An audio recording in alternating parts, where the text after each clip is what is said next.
তুমি কি কখনো রাতে কেঁদেছো?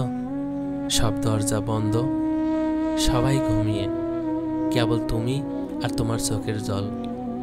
তখন কি মনে হয়নি, আল্লাহ আপনি কি শুনছেন? হ্যাঁ, তিনি শুনছেন, তিনি শোনেন সেই কান্নার শব্দ যেটা কেউ শোনে না। কোরআনে আল্লাহ বলেছেন, তোমাদের রব বলেন, তোমরা আমাকে ডাকো, আমি সাড়া দেব। সূরা গাফির আয়াত নম্বর 60।